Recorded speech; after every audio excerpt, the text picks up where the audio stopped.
naiz unibertsitatean, eta behar bada nire helburua ikerkuntza denez, behar bada epe luzean, baina, interesan euken ikergazten zer gertatzen zen ikusteko.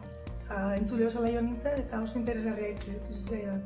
Azken batean, bai giza zientzietako ikerketak, handik hurbila oso denak, baina gero osasun zientzietako arlokoak eta ingenieritzakoak ere super interesgarriak iruditu zitzaidan, eta haien gaitasuna ere komunikatzeko asko ikasi nuen.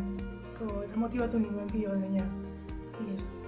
Nire lehen aldia da udako ikastaroetan, eta egia esan ikergazte bultzatuta izan zen. Gaino esperientzia hona izan zen, non udan jarraitzeko gogoa eman zidan. Eta naiz eta zer ikusirik ez euki, egia esan ikergazte hori ikerkuntzako motivazio hori bultzatuta egin nuen. Eta hau egia esan edonork egin lezake, eta gai handanari buruz ikasteko da, batzuetan onartzeko, beste batzuetan hori jakintza puztutzeko. Hala ere ikergazte bultzatuta onaldu naiz, eta datorren astean ari barrekoa egingo dut, beraz, komendatzen dute honeko egia esan. Barnetegian ikustut jende oso pozik dauela, ni Baionan ezin naizen egunean atorretxetik, baina oso esperientzia ona.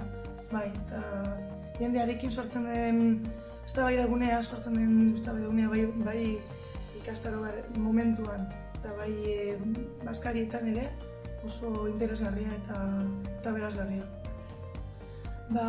Ikergazte berak nik espero baino gutxiago. Eta komentatu nuen, espero nuela ikerlari gehiago, Ipar Euskal Herriko ikerlari gehiago egotea. Eta behar bada mugu administratiboa gainditzea neurri horretan. Eta komentatu genuen, behar bada hurrengo ikergazterako hori egiteko zerbait dela, baina berez bide horretan gabiltza. Eta gero UEUko ikastaroetan, honetan nik egiten ari naizen ikastaroan bertan, batez hegoaldeko jendea dago, baina ikusi dut besteetan iparraldeko jendea asko dagoela. Orduan horrek gehiago postu nago eta ikusten da ongi Baionan egiteak merezi duela eta behar bada leku guztietan batez iparraldeko jendea bultzatzeko merezi duela hemen horrelako eskaintza ematea. Ze hegoaldekoak ohituta gaude mugitzera behar bada. Ez dakit uste du. Jakintza pilo bat. Eta gogoa. Ikasten jarraitzeko gogoa. Hori da. Komentatuko nuke, bertan konturatu naizelako, nik egia esan, ni animatu naiz unibertsitatea nahuelako berriz ere. Eta pentsatu dudalako, nire hezkuntzarako balioko zaidala.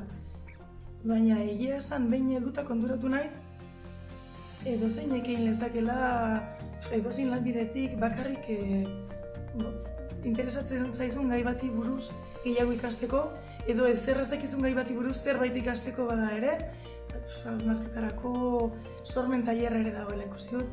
Edonori gomendatu nioke horregaitik, ez da denentzako proposamena proposa ikusten dudalako.